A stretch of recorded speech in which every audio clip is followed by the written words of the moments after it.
Students, इसमें हम देखने वाले हैं डायनेमिक्स ऑफ इलेक्ट्रिकल ड्राइव के बारे में। तो इसमें आपका सबसे पहले जो आता है आपका फंडामेंटल टॉर्क इक्वेशन डिराइव करना।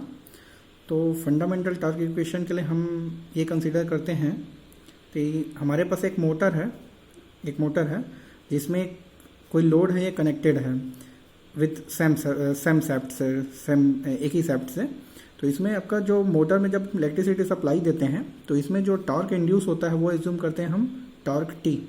तो जब मोटर जब रोटेट होगा तो उसका सैफ्ट है वो ओमेगा एम स्पीड से रोटेट होता है।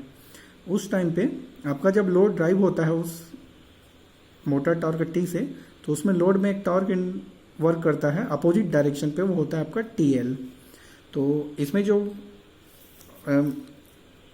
जो और टर्म्स यूज होते हैं, एक होता है आपका जे। तो जे को हम कंसीडर करते हैं पोलर मोमेंट ऑफ इनर्शिया होता है। जे है मोमेंट ऑफ इनर्शिया, इस मोटर लोड पूरे सिस्टम का इनर्शिया।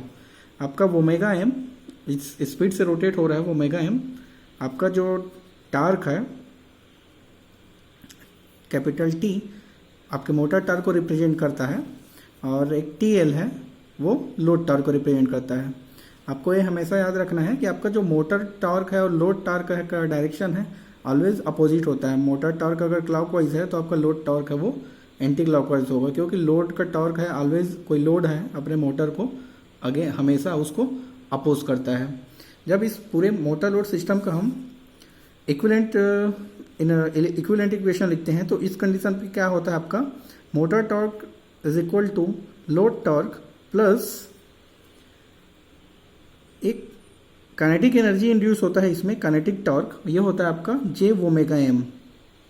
ये डिपेंड करता है आपका मोमेंट ऑफ इनर्शिया और उसके स्पीड के मल्टीप्लिकेशन के डेरिवेटिव के ऊपर। अब इसको आगे हम इसको रिजॉल्व करते हैं तो ये आपका आ जाता है T is equal to T L plus इसको टू कंपोनेंट को फ्रैक्शन को हम चेंज करते हैं तो ये आपको D J by D T plus constant आपका ओमेगा एम, इसमें जे को हम एज ए कांस्टेंट एज्यूम करते हैं D omega M by D T. तो ये होता है आपका फंडामेंटल टॉर्क इक्वेशन। इस इक्वेशन में क्या होता है आपका हमारा जब सिस्टम है, अगर सिस्टम का इनर्शिया कांस्टेंट है जे, तो उस कंडीशन पे ये वाला कंपोनेंट है वो जीरो हो जाता है। तो इस टाइम पे आपका T is equal to T L plus J D omega M by D T ये एक्ट करता है इसमें। तो इस इक्वेशन को बोलते हैं हम fundamental torque equation. That means कोई फंडामेंटल टॉर्क इक्वेशन में जो टोटल टॉर्क मोटर के थ्रू अप्लाई होता है वो लोड टॉर्क के इक्वल होता है, और ये जो टर्म्स है ये रिप्रेजेंट करता है इसमें एक डायनेमिक टॉर्क को। सिस्टम में एज अ डायनेमिक टॉर्क ये रिप्रेजेंट होता है। ये सिस्टम में तभी पिक्चर में आता है जब सिस्टम में हमारे पास कोई ट्रांजेंट आता है।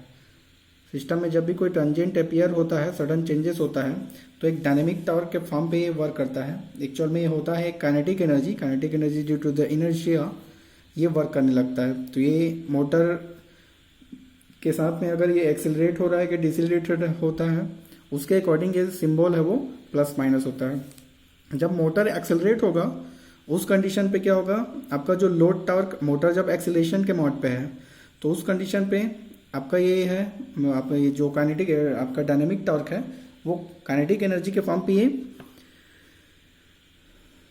प्लस के फॉर्म पे ही रहता है। जब मोटर डिसेलरेट होता है तो उस कंडीशन पे ये माइनस सिंबल के साथ अपीयर हो जाता है। तो जब मोटर डिसेलरेट होता है तो मोटर के डिसेलरेट होने स्पीड को अगेन कांस्टेंट करने के लिए ये माइनस सिंबल के साथ अपीयर होता है, और यहाँ पर जाकर के मोटर को ये असिस्ट करता है, उसको हेल्प करता है जिससे कि आपकी उसकी स्पीड है वो कांस्टेंट हो जाए।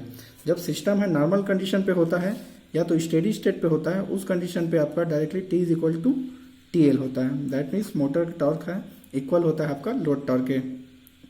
और जब भी सिस्टम में कोई ट्रांजेंट आता है तो ये वाला आपका डायनेमिक टॉर्क वाला फार्मूला है वो अपीयर हो जाता है। तो आपका जो फंडामेंटल टॉर्क इक्वेशन है वो एक्चुअल में वो ये होता है। ये हमारे सिस्टम पे, क्योंकि सिस्टम कभी तो कांस्टेंट होता नहीं है, वो हमेशा वेरी होते रहता है, कुछ ना कुछ ट्रांजेंट आते ही रहता है। दैट्स वाई आपका मोटर टॉर्क लोड टॉर्क के ऑलवेज इक्वल नहीं होता है, ये सिर्फ स्टेडी स्टेट पे पॉसिबल होता है। और आपका एक डायनेमिक टर्म्स है वो ऑलरेडी इसमें इन्वॉल्व रहता है जब भी सिस्टम में कोई ट्रांजेंट आता है उस कंडीशन पे, और इस ये प्लस माइनस एज पर एक्सेलरेशन और डिसेलरेशन ऑफ मोटर हम आपका अपीयर होता है सिस्टम पे।